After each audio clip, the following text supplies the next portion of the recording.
We're going to do one more, talk a little bit about the past and then talk about the present here. You know, a lot of people talk about, obviously, how particularly the metal on metal was kind of the beginning. Before it was called thrash metal, it was called speed metal. Right. And, you know, various bands, I know, you know, Raven put out their first album, you know, Accept with the Breaker album and stuff like that. That was when, you know, speed metal was starting to come through. This is before thrash, before the San Francisco thing, before Metallica. A lot of people obviously credit Anvil. What was it like? Because going from the first album, which was an awesome album, Hard and Heavy, it seemed to be a bit more kind of like an American rock with a little bit of British influence. Reminded me a lot of Ted Nugent. Were you a big Nugent fan? Absolutely, yeah, absolutely. Still am. Very, very Ted Nugent. But then it really took a jump to... well, what happened was after the first... It was a big... It was amazing because... Because there was no blueprint then. It was just, no. You know, In 1981, of course, we put out the first Anvil album. Who did we go out with? Motorhead. Right. Lemmy comes up, he goes, "I love your band, I love the fast stuff, but you got too many fucking hard parts."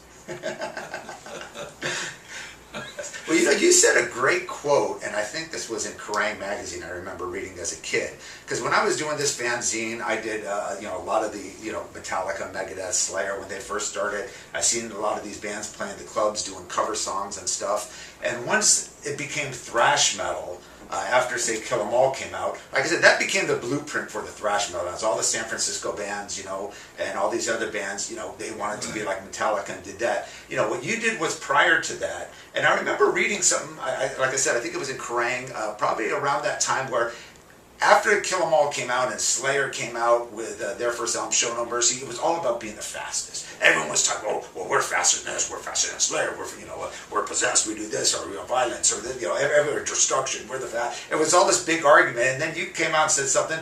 Look, it doesn't matter being fast. We could play as fast as anybody, which is true. But and then you said it's also about being heavy, and some of the slow stuff we do is the heaviest stuff ever. Which I agree. I mean, Forge and Fire has got to be one of the all-time heaviest riffs ever.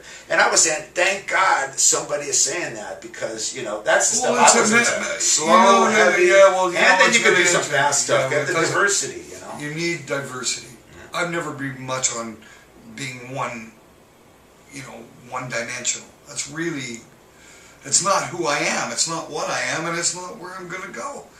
You know, we got a reputation for inventing this thing that they called speed metal, whatever, you know. But meanwhile, our best known songs were not speed metal. Right. So there's an incongruency. There's an incongruency there. Well, what's wrong with that? Yeah. But you listen to Shadow Zone, you know, Wings Assassins, some of the other stuff, March of the Crabs. I mean, they're right up there with any, you know, of the thrash bands today. You know, speed. Well, that's what it double was. bass and.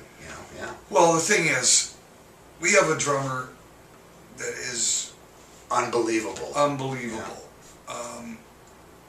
But it's completely and utterly attached to me in a certain sense because, I mean, we grew up together. Right. So the influences are identical. And you were influenced by some pretty underground bands too. I mean, I know you talked about bands like Cactus, Captain Beyond, Blood Rock. And were they bigger in Canada? Because in the States they were very underground. Yeah? No, man. That's kind of. I mean, I remember buying those used albums because I used to live in the East Coast. You got to look for that. You got to and be in the know, otherwise. Armageddon, remember that band? Yeah, of course. That's the Buzzard. Exactly. Buzzard. Halves and Planes and Future Games. Basking in the White of the Midnight Sun. See, I was a kid buying all that stuff up, and then Anvil came around, and then it was all the new wave of British heavy metal, and that was it for me. It was like, you know, forget all the 70s stuff. It's all about, you know, I mean, that was a real, I mean, they called it the new wave of British heavy metal. Really was a new wave of heavy metal. I mean, you had the Canadian bands, you guys, Exciter, we had Riot. We came at the end of the British thing. Well, it was 81, so I mean, it was going through. I mean, the new wave of British heavy metal was for like 79, but it went on through to like 82. It was the prime releases, really. Yeah. You know? But, I mean, it ended up where it is, and it turned into a big competition who could be the fastest. It was ridiculous. Yeah, just ridiculous. Yeah. I mean, but that's it's just very common and typical that trends get taken right over the top. But you kept it real, and I'm like I said, I'm glad you did that. To me, it's, I don't have to do anything to, I'm going to be me. The rest of the world can do whatever the hell they want. Right on. Right on. I'm going to be what I am, and take it or leave it. All right, enough of the past. Let's talk about the present. Juggernaut for Justice.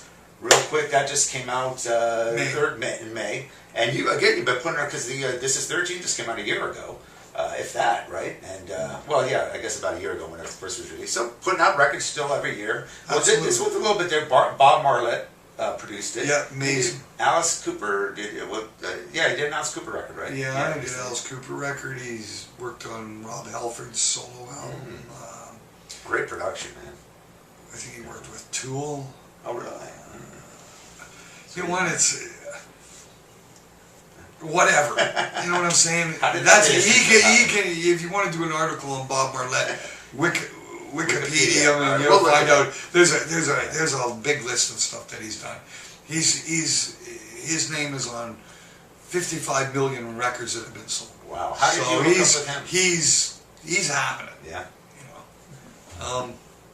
How did we hook up with him? Yeah. We got a real manager. How do we get a real manager? We got big enough. A lot of hard work. Right. How do you get a big manager? How do you get a manager? How do you get a manager to get interested in you? You got to become a commodity. Right. Well, then you know, a commodity in the way that you get a manager. Can I make money from this? Right. Is it saleable? Absolutely. And those are the contingencies to get that. Of course, after the movie, it's quite interesting. We did an article in Spin Magazine. There was an article on us in Spin Magazine, and one of the major booking agency, which is Pinnacle. Right. They're booking you now, right? Well, they have, and they still are. We're working with all the biggest bands. Yeah. Well, the guy got a hold of my phone number, and he calls me and he goes, "Who manages you?" I go, "No one." So he goes, "I know just the guy." And he goes, "Rick Sales." And I'm like, I didn't know Rick was managing you guys. Slayer's manager. There is a God. Because quite frankly, I was looking, that was the name I wanted to go to, but how do you go there? You don't go just knock on the door, "Hi, I'm here." He doesn't know who I am. After the movie, I'm sure you could. I'm going to go on to explain what happened. Rick had heard about the movie, had not seen the movie. So that isn't what happened. The agent called Rick and said, "I got a band that's going to break. You should really take a look at this." So I'm looking at it from a perspective. I want a manager who knows what to do with a band that doesn't get radio play. Right.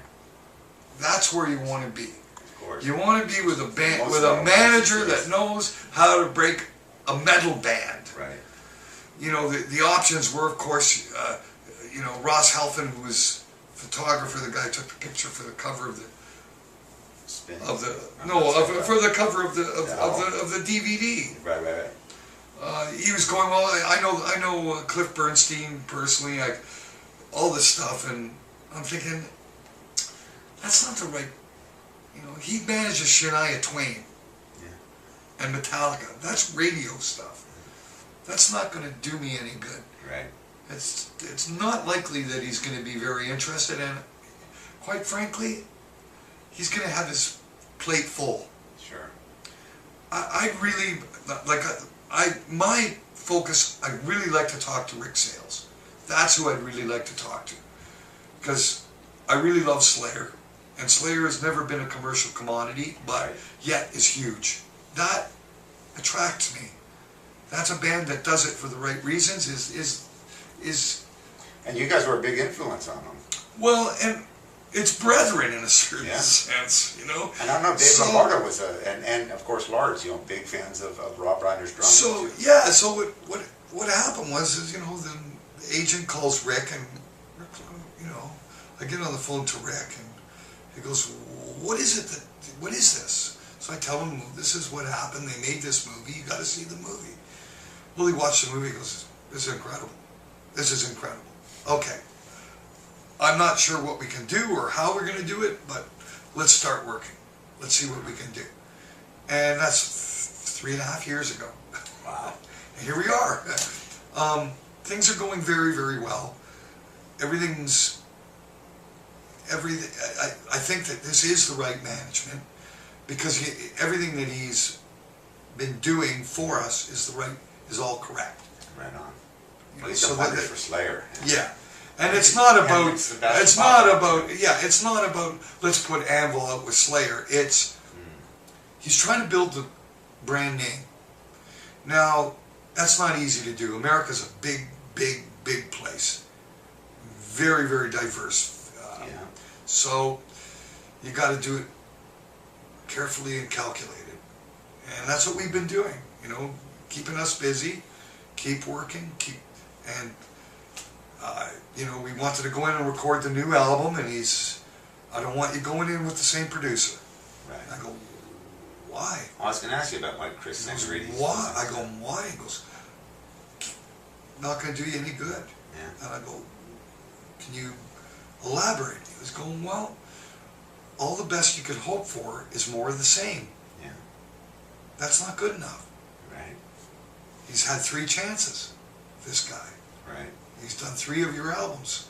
We did the first album, by the way, Hard Heavy. We did it on our own. Oh, you're right, because that's So really he did. production too. So he did our second and Yeah, third Metal, albums, Metal, and then he did This Is 13. Right.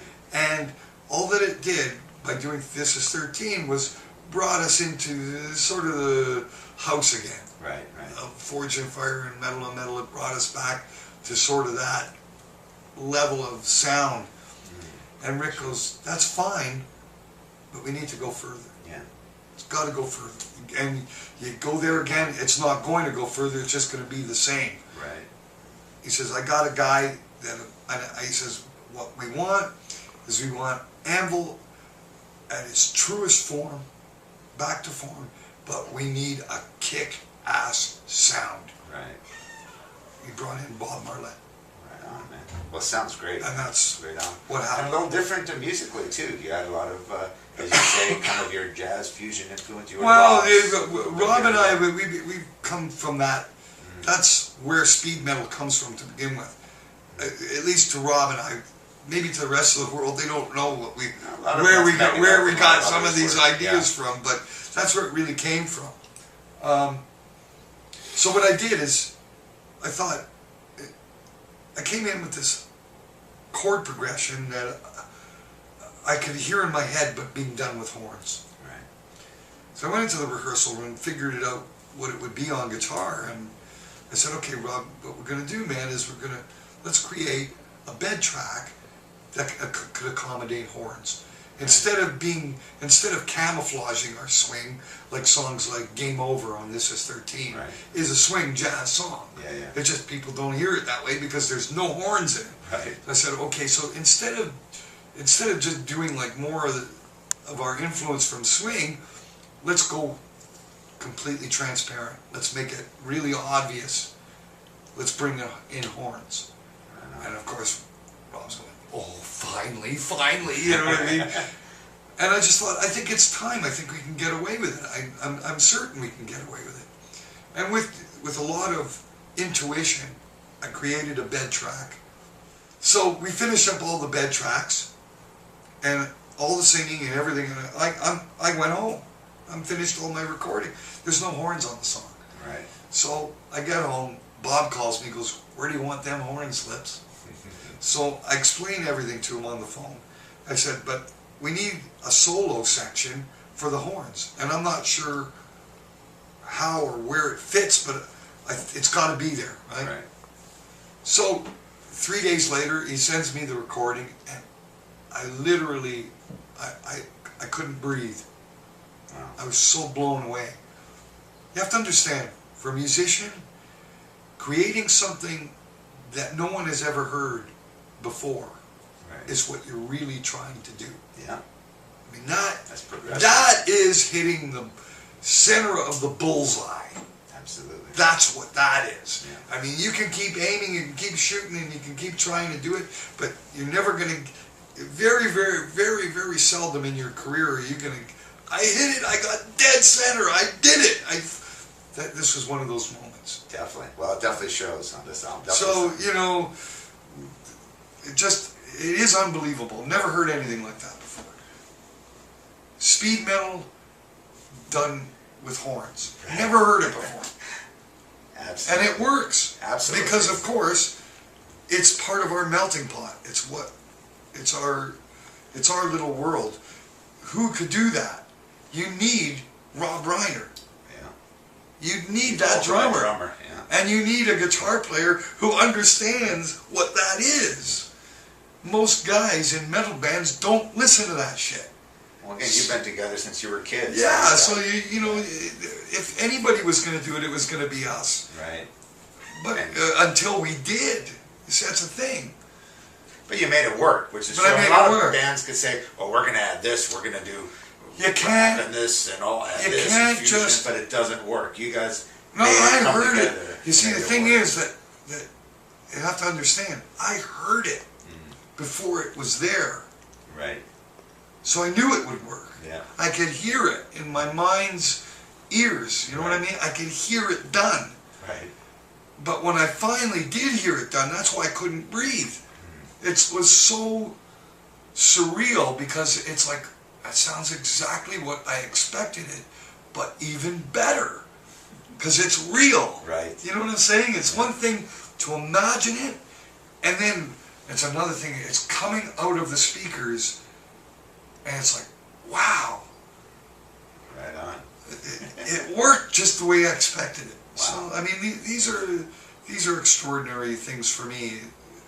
As far as being successful, that rates us at least Creative success. Creative success in the top 10, no Absolutely. doubt about it. Absolutely. So I'm looking forward to the next record. What are you Well, going we'll to see. come on there? Who knows? I don't know. I haven't. We'll see what happens. Well, let's talk the tour. You got about a month to go for the remaining of this tour up through December. Then Right. you're off the rest of the year, right? I know you're doing the Keep It True Festival in Germany. Yeah, well, we're doing 3 or 4 weeks with Saxon. Oh, right on. In Europe, and we'll be back down here in the U.S. in the new year. Now I know you did. You mentioned going out with Saxon. You did a few shows with AC/DC. Any other? Is Rick working? Alice on the Cooper. Oh, you're going to do an Alice Cooper tour? Well, Wow. we've done a bunch of shows with Alice Cooper, and in fact, we have 3 more shows in Canada with him. Right on. Yeah. So yeah, Alice is great. Very cool. What a great guy. Oh yeah, I've met him once. And Super guy. the band, the members of the band are really very cool. Right on, man. So, well, cool. I guess we got it together. I Thank think you we so got it much, all. Lips. I appreciate Okay, man. it. All right, No thanks. problem. I'm gonna go eat dinner. Great, yeah.